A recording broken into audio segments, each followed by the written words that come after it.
Dice la palabra del Señor: una es la gloria del sol, otra gloria de la luna, y otra la gloria de las estrellas, pues una estrella es diferente de otra en gloria. Así también es la resurrección de los muertos. Se siembra en corrupción, resucitará en incorrupción. Se siembra en deshonra, resucitará en gloria.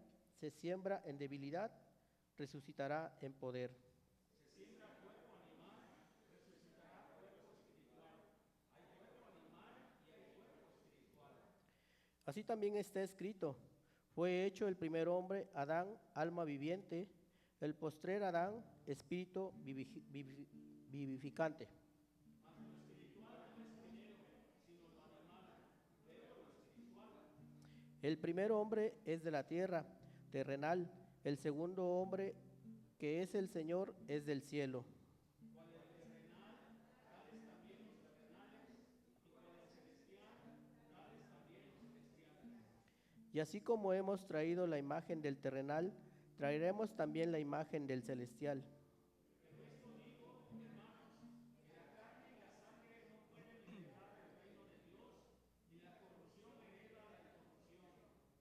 He aquí, os digo un misterio: no todos dormiremos, pero todos seremos transformados En un momento, en un abrir y cerrar de ojos, a la final trompeta, porque se tocará la trompeta, y los muertos serán resucitados incorruptibles, y nosotros seremos transformados.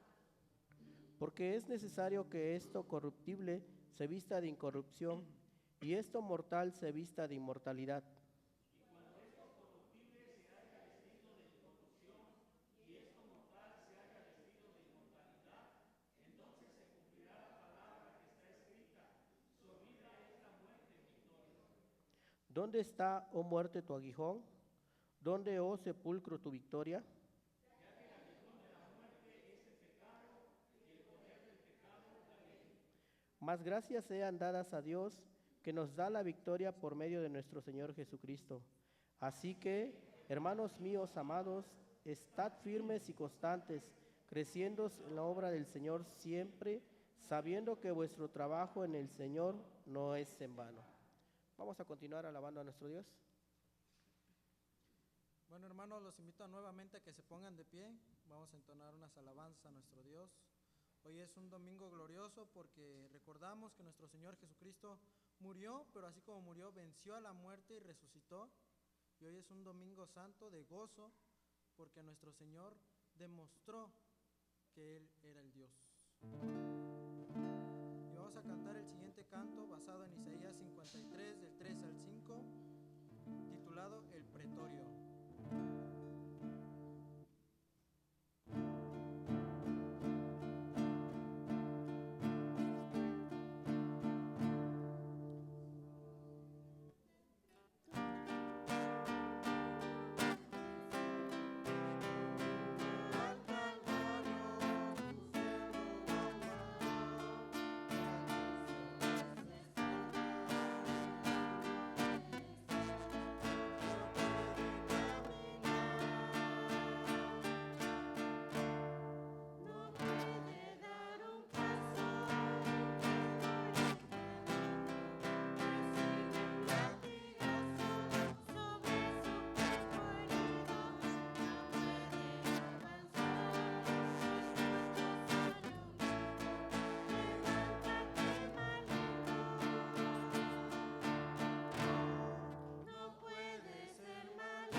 canto que vamos a cantar se titula En la cruz del Calvario.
Amén, hermanos. El siguiente y por último canto es De tal manera.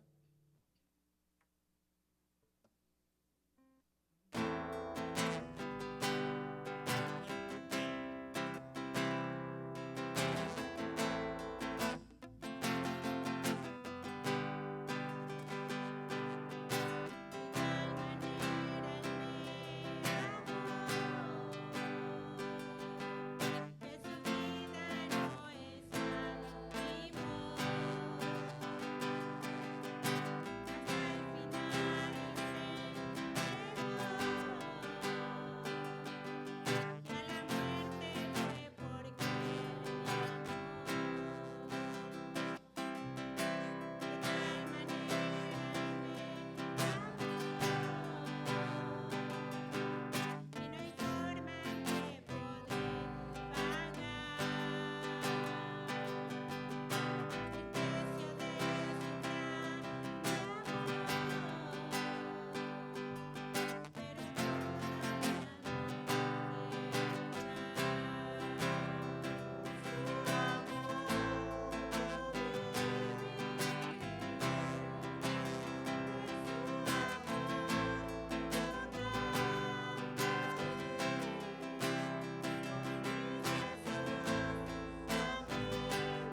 ocupar sus lugares.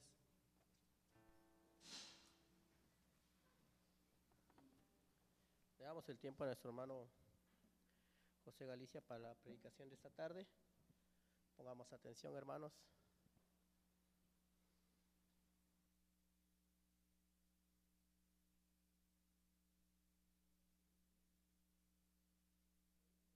Estos días, ¿verdad? Hay muchos lugares vacíos, pero nosotros tenemos el gozo y el privilegio de venir a escuchar su palabra.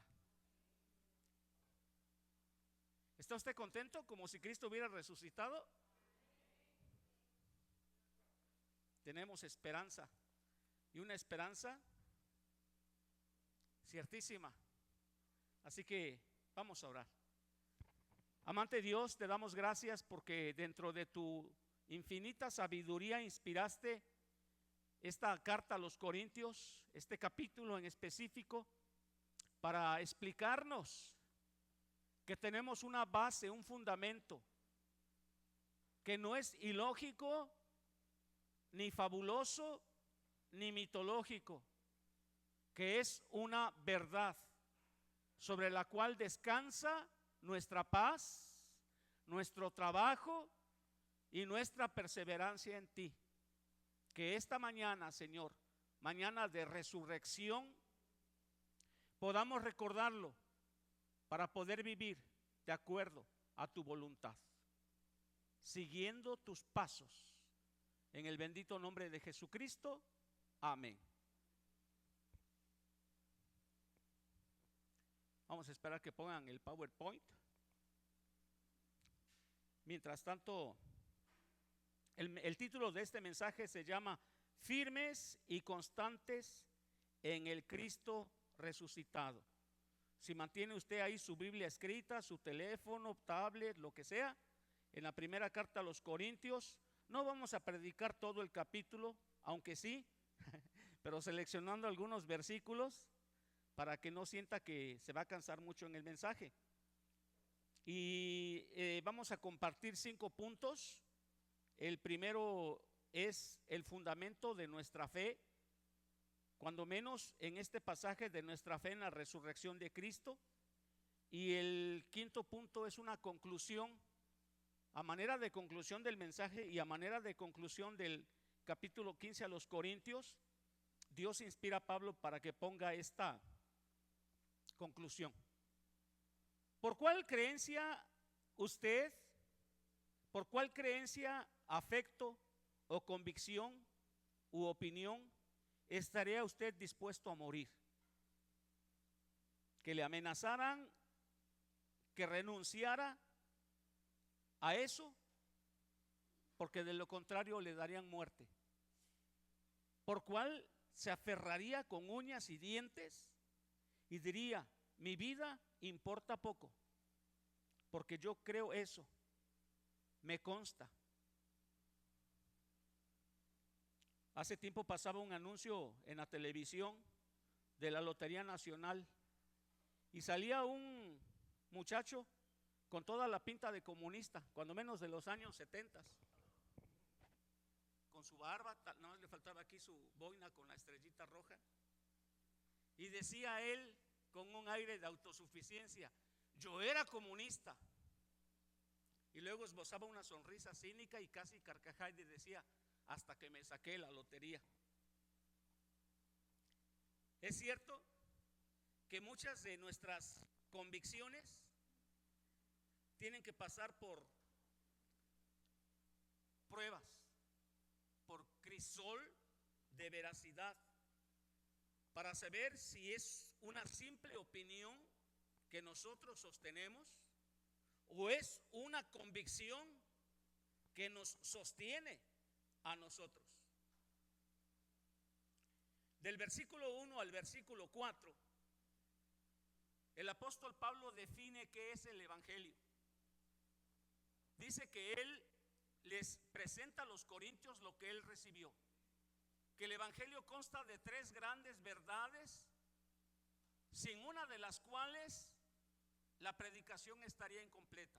El evangelio, que Cristo murió por nuestros pecados, conforme a las Escrituras, que fue sepultado y que resucitó al tercer día también conforme a las Escrituras, lo cual nos hace ver que la resurrección es y debe ser un hecho verdadero, que no estamos sostenidos sobre cualquier opinión, mito o leyenda, sino que estamos sostenidos nosotros como personas, nuestra fe y nuestras esperanzas en la resurrección de Cristo.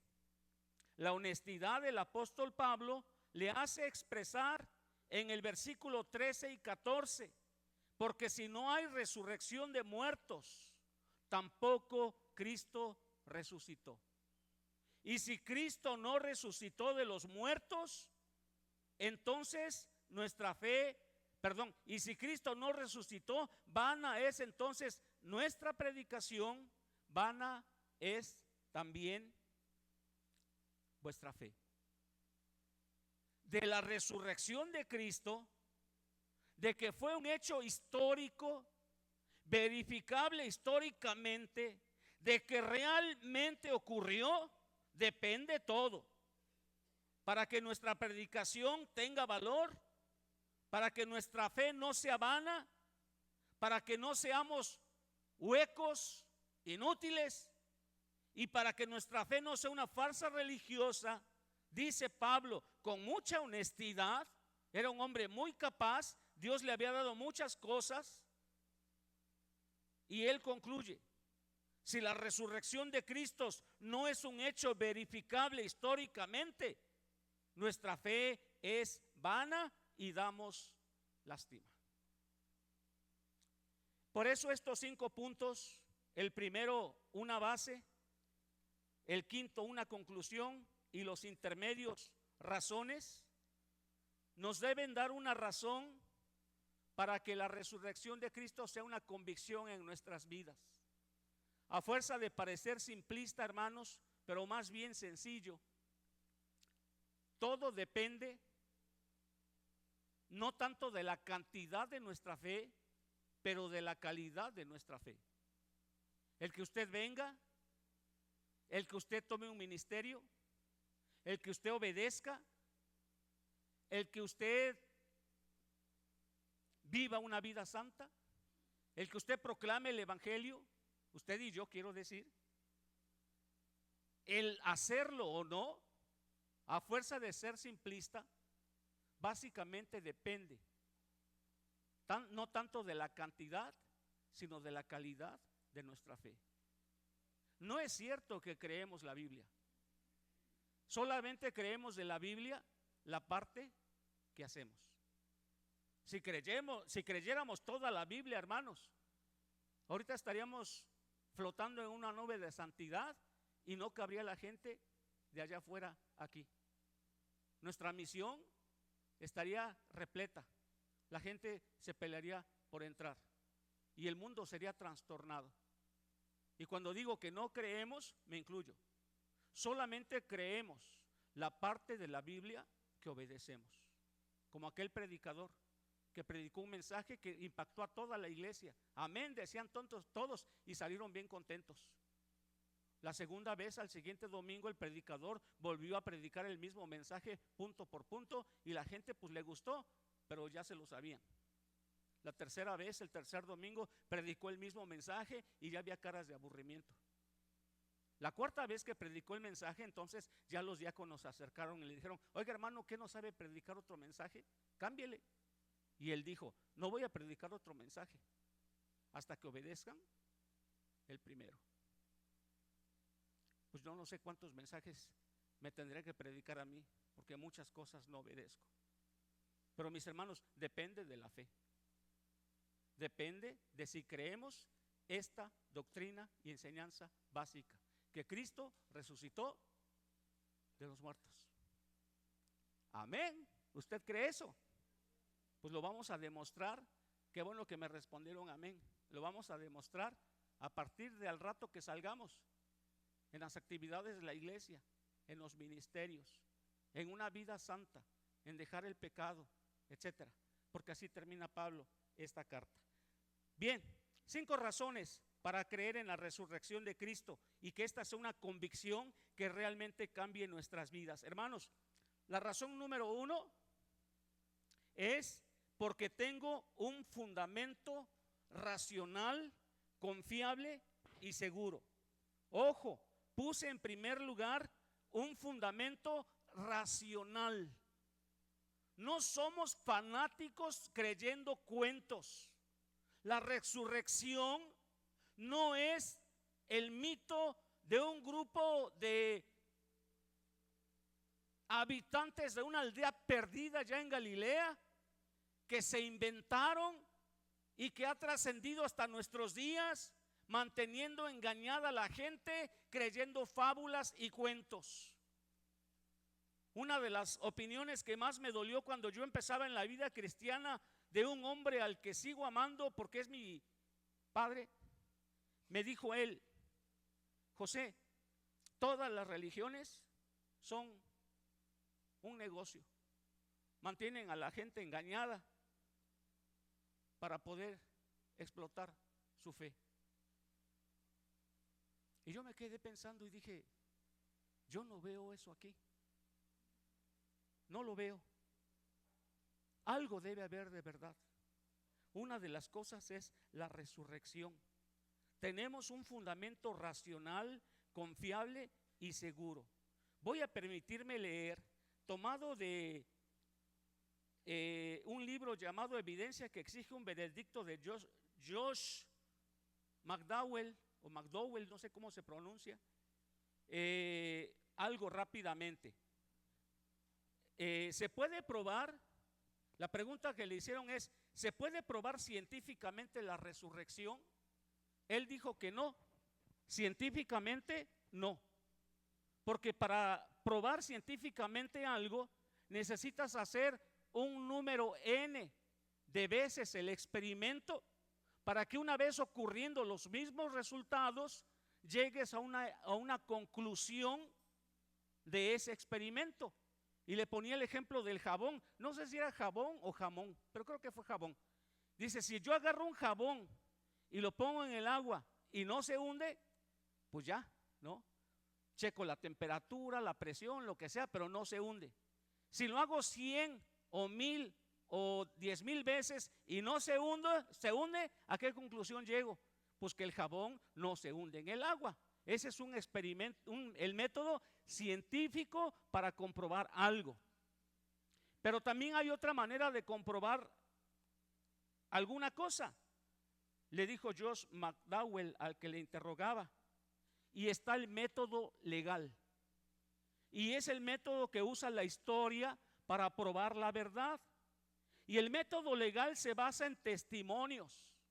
Se llega a un veredicto basándose en la veracidad y eficacia de la evidencia. Y esta evidencia, hermanos, se basa en tres tipos de pruebas.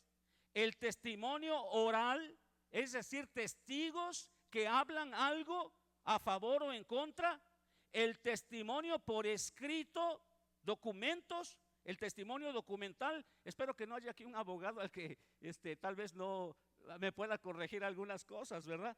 Y las pruebas materiales, como por ejemplo si se perpetró un asesinato, pues el arma homicida. Esa es la manera en que se prueba que algo es verdad o no.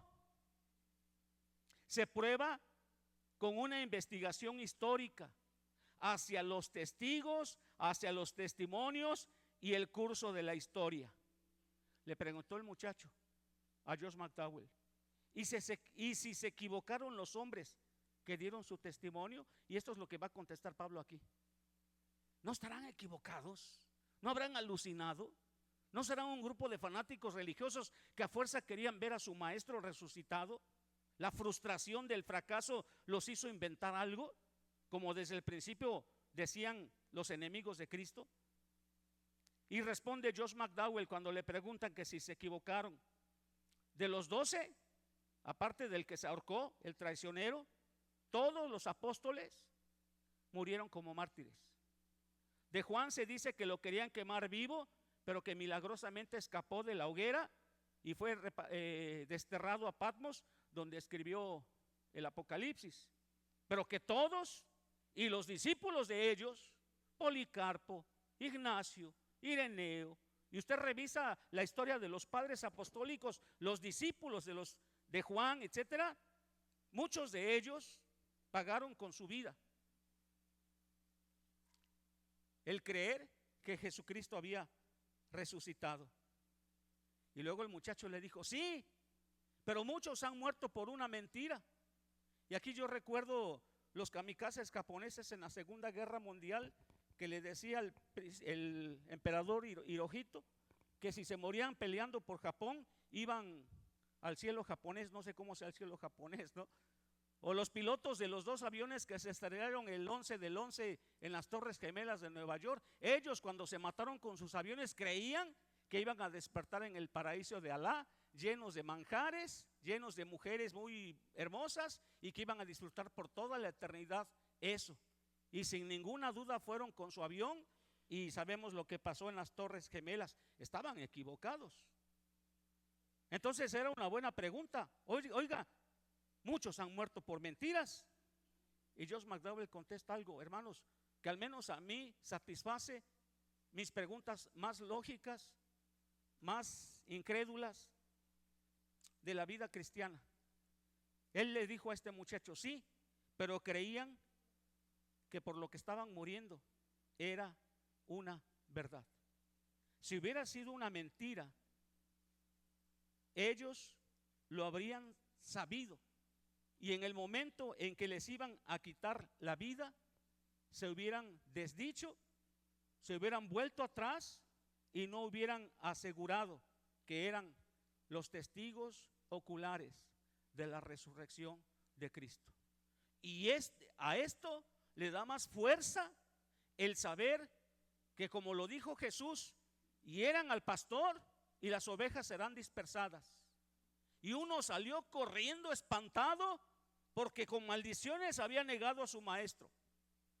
El otro quería a fuerza meter sus dedotes en las heridas de Jesús para comprobar que realmente había resucitado. Cuando llegaron María, las dos Marías, y les dijeron: el Señor ha resucitado, no está en la tumba, no les creyeron.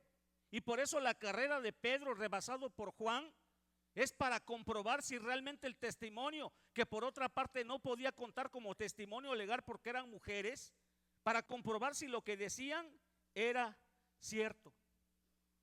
Y mis hermanos, aquí a partir del versículo número 5 y algunos más adelante, Pablo habla de testimonios vivos de gente que vio a Jesús y vio a Jesús resucitado. El primero que menciona Pablo es a Cefas, que era el nombre primario del apóstol Pedro, que había negado al Señor Jesús 3 veces y que estaba avergonzado, que estaba en una situación de depresión, derrotado, avergonzado de su cobardía. Y usted ve en Hechos 2 que ese Pedro, derrotado, fracasado, avergonzado, Dios lo levanta en Hechos 2 y predica el primer sermón cristiano, donde 3,000 se convierten. Y cuando lo amenazan que se calle o la va a pagar muy caro, dice: no podemos dejar de decir lo que hemos visto y oído. Hay prueba para la resurrección de Cristo. Después dice: le apareció a los 12. Está hablando de los 12 apóstoles. Cuando menos podemos contar 2 o 3 veces. Una cuando no estaba Tomás el incrédulo, y después cuando estaba Tomás. Todos habían huido, pero de estos 12 hermanos, todos terminaron muriendo como mártires, muriendo muertes horrendas y crueles, porque creían que Jesucristo había resucitado. Y no lo creían por una fe fanática, lo habían visto. Eran testigos oculares.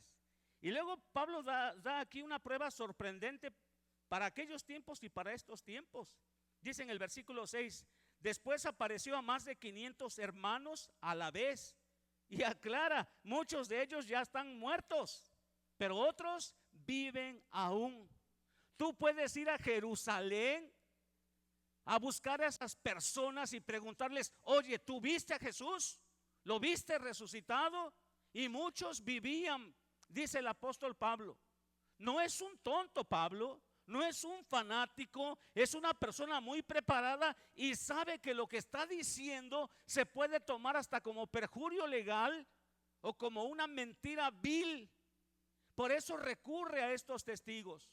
Hay gente que aún vive, dice Pablo, que lo vieron resucitado. Versículo 7. Después apareció a Jacobo.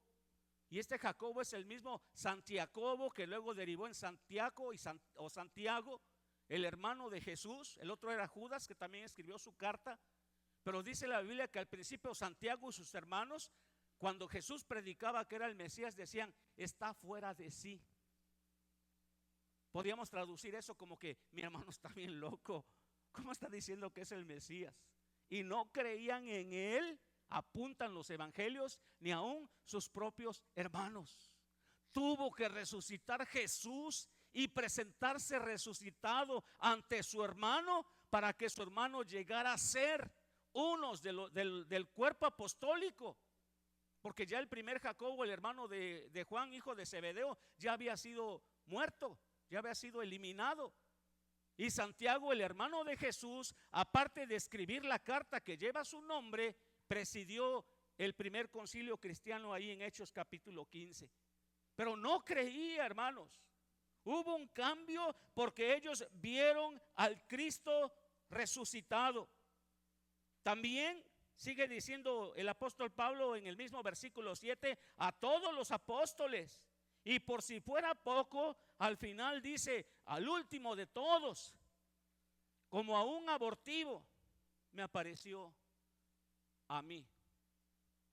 Y yo puedo dar mi vida, dice Pablo, testificando que Jesucristo resucitó de los muertos. Pablo se preocupa inteligentemente, un hombre preparado de su época, que tendría un grado de doctor, no de medicina, sino un doctor, una persona sabia, un intelectual. Se preocupa por darnos una base legal, un testimonio vivo para probar la resurrección de Cristo. Y hermanos, no sé usted, pero yo le creo a Pablo. No es un fanático religioso ignorante, es alguien a quien Dios tomó para usarlo y al cual inspira de manera poderosa para escribir estas líneas. La prueba de que Cristo está vivo porque resucitó de los muertos es la fe que opera en usted y en mí. Es lo que nos hace adorarle y glorificarle. No estamos adorando a un mito, a una leyenda. No estamos adorando una creencia que es como una opinión religiosa nuestra. Estamos adorando a alguien que tiene un testimonio sólido, lógico, racional, confiable y seguro. Muchos lo vieron resucitado. Y nos toca a nosotros aquella sentencia de nuestro Señor Jesucristo. Cuando después de comprobar, bueno, ya ni metió las manos Tomás en las heridas de Jesús. Simplemente cuando lo vio no pudo resistir la vergüenza de su incredulidad y la majestuosa gloria de Jesús y cayó arrodillado, Señor mío y Dios mío. Y Jesús le dice, ¿me has visto? Has creído. Es lógico, como era lógico para esos testigos. Y añade, para ti y para mí, hermano, bienaventurados los que no vieron y creyeron. Estamos aquí porque creemos en el testimonio de estas personas. el desarrollo de la iglesia cristiana, la persecución, las muertes tan terribles, todo por lo que pasaron los cristianos, siendo devorados por fieras en los circos romanos, despojados de sus propiedades, humilladas sus mujeres, abusadas, violentadas. Hermanos, todo por lo que pasaron a través de la historia, por lo menos hasta el siglo IV, cuando Constantino quitó en el edicto de Milán la persecución sobre los cristianos. Todo lo que pasaron lo hicieron creyendo en el Cristo resucitado. Y la iglesia, entre más perseguida era como si trataran de apagar un incendio con gasolina, más se avivaba la llama del evangelio. Hoy en día, nosotros que tenemos una plena libertad para creer, para proclamar a Cristo crucificado, no deberíamos dormirnos, y que la convicción de que Cristo resucitó, más allá de los cantos, más allá de venir temprano, gloria a Dios porque lo hacemos, alcance para obedecer a Jesucristo, para compartir a Cristo, para vivir rectamente en un mundo torcido y sucio que no busca a Dios. Si Cristo resucitó, permanezcamos firmes, constantes y creciendo, sabiendo que el trabajo de nuestras manos no es en vano. Nuestro trabajo en el Señor no es en vano. Entonces tenemos un fundamento racional, confiable y seguro. Número 2, la resurrección le da sentido y significado a mi vivir en Cristo. ¿Podemos pasar a la segunda? Ahí en el versículo 12, por eso les dije, no vamos a ir versículo por versículo, sino nos vamos a las 6 de la tarde. Versículo 12. En el versículo 12 dice: pero si se predica de Cristo que resucitó de los muertos, ¿cómo dicen algunos entre vosotros que no hay resurrección de muertos? Los corintios, siendo de una cultura griega, la cultura griega heredó la enseñanza de los grandes filósofos. Podemos empezar con Sócrates, Platón, Aristóteles. Ellos creían que la materia era mala, que Dios no podía hacerse materia, porque la materia por definición era mala. Ellos pensaban que nuestro cuerpo era un cuerpo de vergüenza, un cuerpo que no servía más que para hacer lo malo. Despreciaban lo material. Platón, el que inventó el idealismo, hablaba de un mundo ideal allá arriba, en alguna parte del cielo, donde las ideas eran perfectas, donde habían los seres humanos perfectos, y que nosotros, como en un espejo, éramos el reflejo de aquellos conceptos perfectos. Es decir, la idea perfecta está allá arriba y nosotros somos imperfectos, decía él. Y con imperfectos no quiere decir que tengamos limitaciones, sino que éramos una versión de lo de allá arriba, pero en su peor versión, echada a perder. Por eso cuando Pablo predicaba la resurrección, como por ejemplo en Hechos nos muestra que fue a Europa, fue a Atenas, y después de Atenas fue cuando se dirigió a fundar la iglesia en Corintio.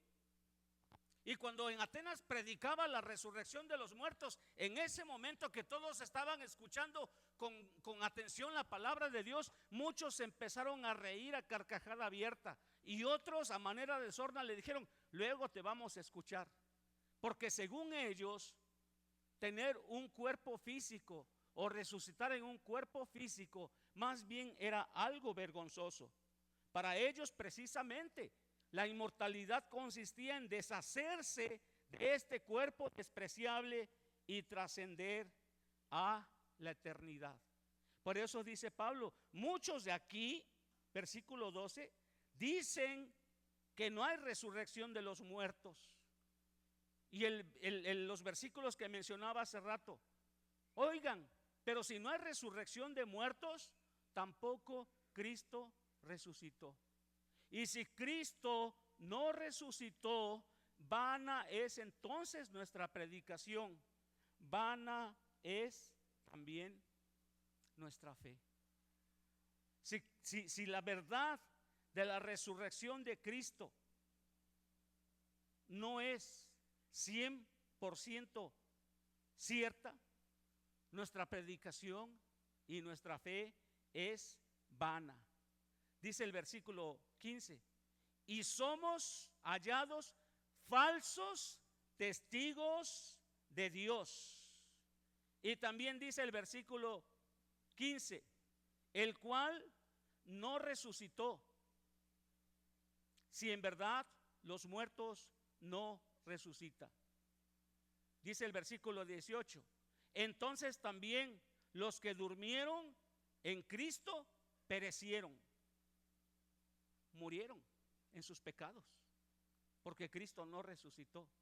Y versículo 19, si en esta vida solamente esperamos en Cristo, en un Cristo no resucitado, somos los más dignos de conmiseración de todos los hombres. No me acuerdo qué versión dice, damos lástima. Qué absurdo sería estar aquí esta mañana congregados en torno a Cristo si se quedó en una cruz. Tal vez por eso yo detesto ver los crucifijos a la manera de las imágenes católicas, donde ponen a un Cristo así con su carita toda derrotada, todavía con la corona de espinas enjaretada, con un rostro de derrota, las manos clavadas, impotente para bajarse de ahí, como le pedían sus enemigos. Un Dios derrotado que ahí se quedó. Y mañosamente atrás, a un lado, la inmaculada imagen de una divinidad femenina. Eso es maña para engañar a las personas. Nuestro Cristo está vivo. Si no estuviera vivo, nuestra fe sería una plena y absoluta farsa. Y hermanos, la convicción de la resurrección de Cristo le da sentido a mi vida, le da sentido y significado a mi vida en Cristo. Por eso puse una nuez, porque cuando abrimos una nuez así toda bonita, la partimos y queremos comer el frutito de adentro, la almendrita, y está vana, está hueca, pues es una pequeña frustración. Eso es lo que significa. Todo lo que hacemos, los cantos, el congregarnos, el predicar, el tratar de vivir bien, el decirnos hermanos, todo es una farsa, todo es algo hueco, si Cristo no resucitó. Así que hermanos, vivamos como si la resurrección de Cristo hubiera sido real, porque fue real. Pero a veces vivimos como si hubiera sido un acto vano, como si hubiera sido algo falso. Si realmente tomamos como verdad la resurrección de Cristo, créanme que en poco tiempo llenaríamos al mundo del evangelio de Jesucristo. Por eso decía, todo gira en torno a la fe que tengamos de que si la resurrección de Cristo ocurrió o no. Podemos decir amén. Yo he dicho amén y me he emocionado, y en estos días me gozo porque sé que mi Dios no se quedó mi Señor Jesucristo no se quedó en la tumba. Pero si no obedezco, si no hago, si no me comprometo, si no me meto, si no me disciplino, hermanos, estoy diciendo con mis acciones y mi vida que mi fe es vana, porque no creo, solamente creo de la Biblia la parte que obedezco. Siguiente, por favor. Número 3. La resurrección de Cristo me da seguridad de mi propia resurrección. De los versículos 20 al 34, me faltó la cita, si usted apunta es versículos 20 al 34. Otra vez, no todo ese pasaje porque nos llevaríamos mucho tiempo. Pero el versículo 20 habla en el contexto en el cual ocurrió la muerte y la resurrección de Cristo. Dice el versículo 20, mas ahora Cristo ha resucitado de los muertos, primicias de los que durmieron es hecho. En el tiempo en que murió Jesús se celebraba la Pascua, que es la fiesta de la liberación de la esclavitud egipcia, cuando Dios trajo durante el éxodo a su pueblo a la tierra prometida. Pero también se celebraba una fiesta que conmemoraba las primeras cosechas que se tenían en la época de la cosecha, en la época de la vendimia, donde se recogían las aceitunas y se cosechaban las uvas de los viñedos. Y se acostumbraba que lo mejorcito de esa, ya hecho aceite, ya hecha harina, el trigo, etcétera, todo el mejor producto y el primero lo traían a la casa de Dios y se lo ofrecían, lo primero y lo mejor, al Señor Jehová. Y cada persona dueña de una parcela, en fe y obediencia, traía lo mejor de sus cultivos ante el Señor. Y dice aquí en el versículo 20 que nuestro Señor Jesucristo es lo primero y lo mejor presentado para resucitar ante Dios, y que Él es las primicias de los que durmieron.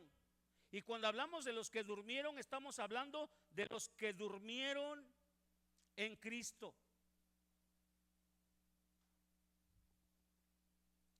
Y si Cristo es las primicias, usted y yo somos entonces el resto de la cosecha que vamos a resucitar. Si Cristo resucitó, si fue un hecho real, eso asegura que usted y yo también resucitaremos. Y no estamos hablando de la nueva criatura de Juan 3:16, porque ahí Dios nos vuelve a hacer. Ese es un nuevo nacimiento. Estamos hablando de que estos cuerpos decadentes y corruptibles un día van a ser transformados por el poder de Dios y vamos a ser transformados en cuerpos gloriosos y poderosos, porque lo corruptible no puede estar en la presencia de Dios. Por definición, Dios no acepta estos cuerpos corruptibles. Tienen que ser transformados para estar ante su presencia. Hermanos, y si no tenemos esta convicción, dice el versículo 32, si yo como hombre batallé en Éfeso contra fieras, ¿qué me aprovecha? Si los muertos no resucitan, comamos y bebamos, porque mañana moriremos.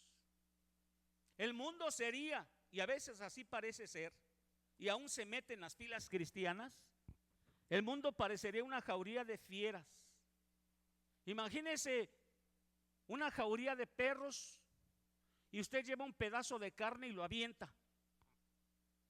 Y los perros están sueltos. Y el perro que atrapa el primer pedazo, lo atrapa y se lo traga lo más pronto posible. Y el otro y así. Y el último perro que no alcanza nada, pues se queda sin nada. Y sí, si Cristo no resucitó de los muertos, este es un mundo de perros. Pero también en la iglesia podría ser un mundo de egoísmo, donde cada quien busca lo suyo, donde cada quien busca su comodidad. Comamos, bebamos, hagamos de nuestra vida un completo relajo. Démosle rienda suelta a nuestros placeres, a nuestros apetitos. Total, no hay nada después de la muerte. Mañana moriremos. Y más vale gozar aquí que abstenernos de los placeres de la vida. Le llaman hedonismo, placer por placer. Y goza de la vida, ¿no? Algunos le dicen a los jóvenes, disfruta tu juventud, la juventud se va rápido. Y el muchacho dice, ¿a qué se referirá con eso de disfrutar mi juventud? Pues esto lo dice Pablo que pensaban aquellas personas. Si Cristo no resucitó de los muertos, pues come y bebe. Se te presenta una tentación, hermano, agárrala. Te coquetea una mujer voluptuosa, no lo pienses. Dios, no hay resurrección. Síguela, aprovecha la oportunidad, no seas tonto. Se te presenta una oportunidad de hacer trampa y de quedarte con un dinero que no es tuyo, no seas tonto. No hay nada después de la muerte, agárralo. Y si hacemos así, hermanos, aunque digamos amén cuando dicen que Cristo resucitó, con nuestros hechos estamos negando la resurrección de Cristo. Y puse 2 ocasiones extremas, pero todos los días, en pequeña escala, estamos tomando decisiones. Si cada vez tomamos decisiones para mí, para mi cuerpo, para mis gustos, lo que yo quiero, mis caprichos, mi niño que se tira al suelo y hace un berrinche a Dios porque quiere las cosas ya, aquí, ahora, y no pasar por problemas. Y hasta condiciono a Dios mi servicio, que me traten bien los hermanos porque si no, no les sirvo. Que me agradezcan porque si no, ya no hago nada. Que reconozcan mi esfuerzo porque pues nadie me dice nada. Y empiezo a aventar para allá y para acá mi amargura. Si yo vivo así, si como y bebo porque mañana voy a morir, si no doy gracias a Dios por una oportunidad más de vivir y servir, si no me consagro al Señor y le entrego mi vida, y aunque sea por una vez, soy usado por Él para llevar su mensaje y para darle honra y gloria, aunque yo diga amén a la resurrección de Cristo, estoy diciendo que no creo en ella. Solamente creo la parte de la Biblia que estoy viviendo. Vamos a pasar al siguiente punto. Número 4. Me asegura la resurrección, me asegura estar con Cristo por la eternidad. En el versículo 50 dice: pero esto digo, hermanos, que la carne y la sangre no pueden heredar el reino de Dios, ni la corrupción hereda la incorrupción. Y a continuación Pablo va a pasar a explicar un misterio. Y el misterio es que nuestros cuerpos son transformados, son glorificados, para que podamos heredar el reino del Señor. Nuestros cuerpos, para heredar el reino del Señor, tienen que ser cuerpos eternos, glorificados y poderosos. Y solamente lo santo puede estar ante lo 3 veces santo. Y solamente cuerpos transformados por el poder de Dios pueden gozar de la gloria eterna del Señor. He escuchado muchos comentarios al respecto. Preguntas como que si nos reconoceremos en el cielo, o como que si seré yo así con mi cuerpo, que muchos dirán: mira, ese moreno gordito es José, ahí va. Y Pucharito, si me reconoce, pues me va a buscar, ¿va? O yo a ella. Pero gloria a Dios que no va a ser este cuerpo tan feo. Lo dijo el pastor, hermanos. Sí voy a ser morenito porque mi color sí me gusta, pero ya no. Mis dientes van a ser blancos. No lo sé, pero no se goza con eso, hermano. Ya no voy a tener diabetes, ni calor, hermana, ni dolor de espalda. A muchos hasta nos quita la paz todo lo que pasamos, ¿verdad? Y entiendo, porque a mis 60 años ya he pasado por dolores que me anuncian que la vejez está tomando lugar en mi vida. Caminamos, como decía aquella canción de mi viejo, más lerdo, más lento. Pero tendremos cuerpos glorificados. Y ya no se cansarán ni me cansaré. ¿Cómo es eso? Yo no lo puedo explicar plenamente, pero lo dice la palabra de Dios. Y número 5, a manera de conclusión,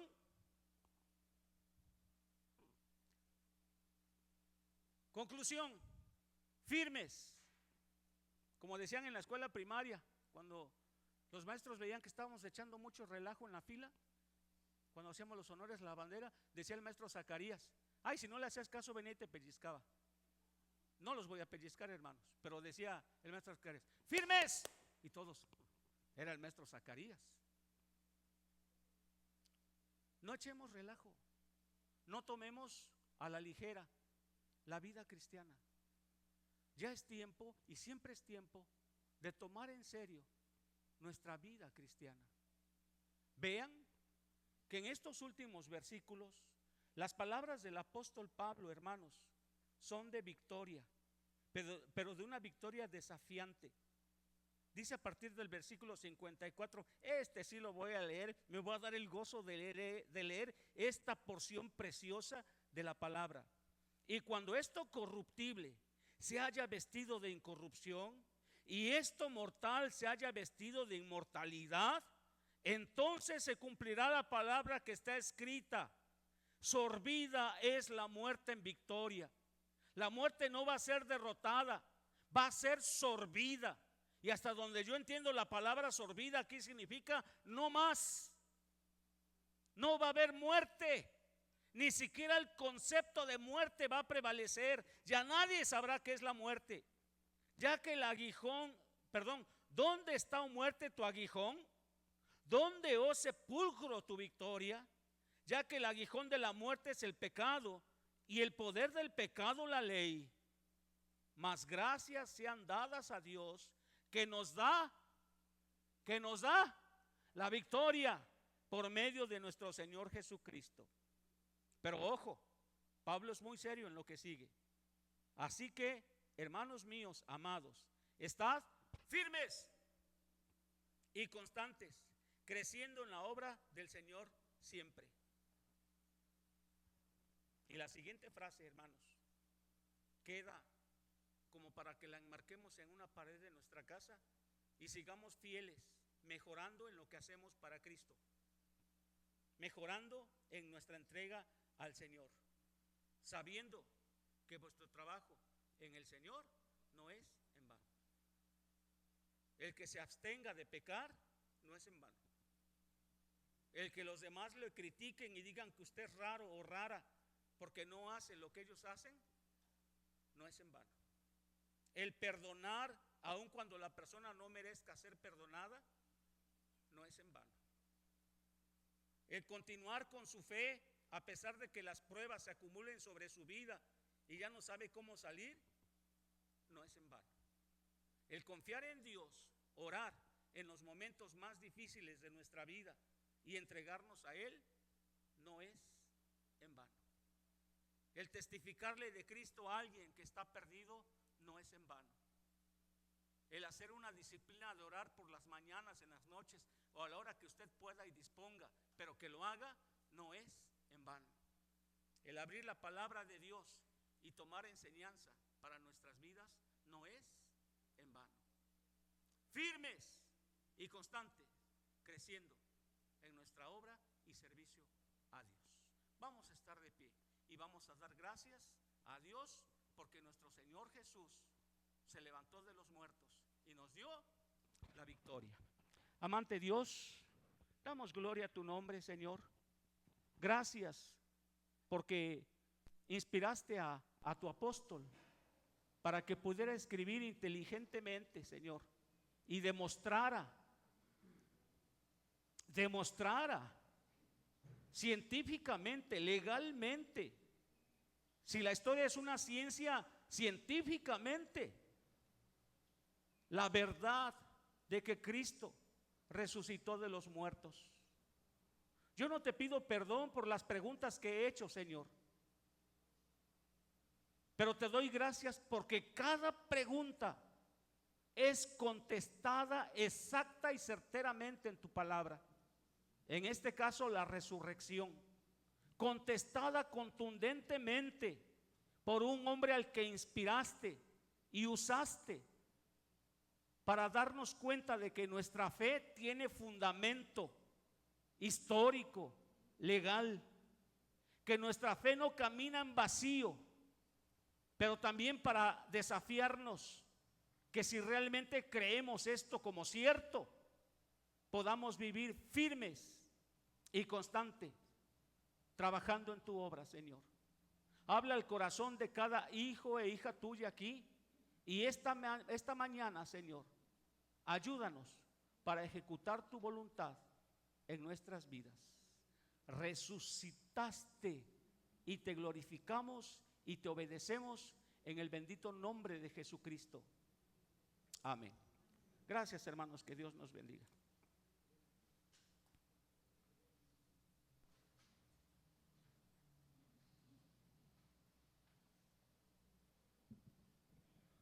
Pueden tomar sus lugares, hermanos.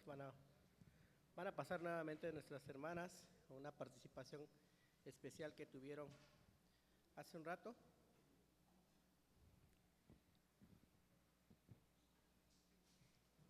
Les invitamos a pasar.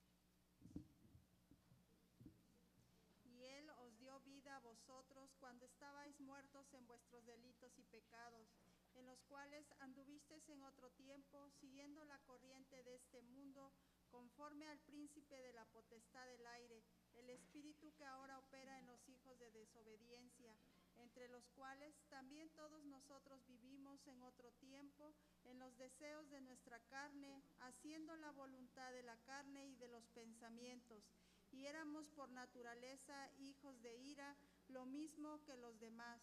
Pero Dios, que es rico en misericordia, por su gran amor con que nos amó, aun estando nosotros muertos en pecados, nos dio vida juntamente con Cristo, por gracia sois salvos.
porque primeramente os he enseñado lo que asimismo recibí, que Cristo murió por nuestros pecados conforme a las Escrituras, y que fue sepultado y que resucitó al tercer día conforme a las Escrituras, porque si no hay resurrección de muertos, tampoco Cristo resucitó. Y si Cristo no resucitó, vana es entonces nuestra predicación, vana es también vuestra fe. Mas ahora Cristo ha resucitado de los muertos, primicias de los que durmieron es hecho. Amén.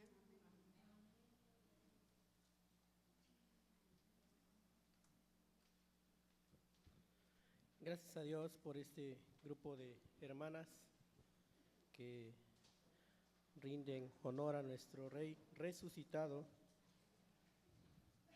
Vamos a continuar alabando a nuestro Dios, ahora a través de los diezmos y las ofrendas. Y para ello le voy a pedir a nuestro hermano Diomedes y nuestro hermano José Celso si nos apoyan a recogerlas, las ofrendas y los diezmos. Y les leo ahí en la segunda carta a los Corintios, en su capítulo 9, versículos 6 al 9.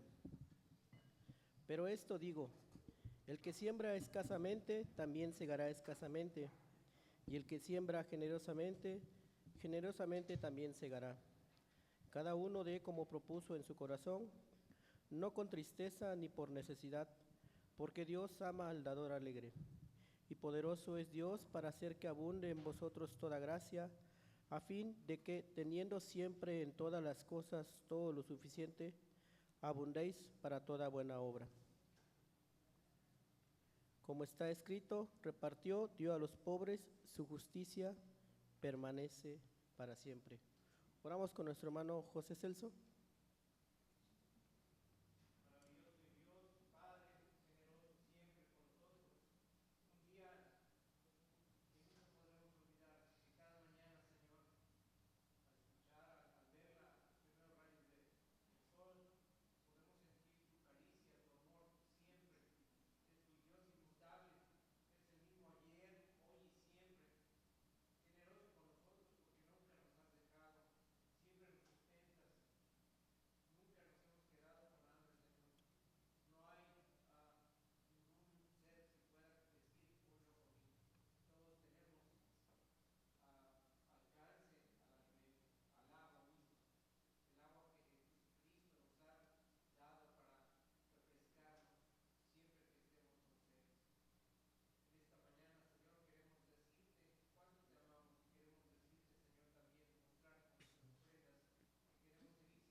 Así pues,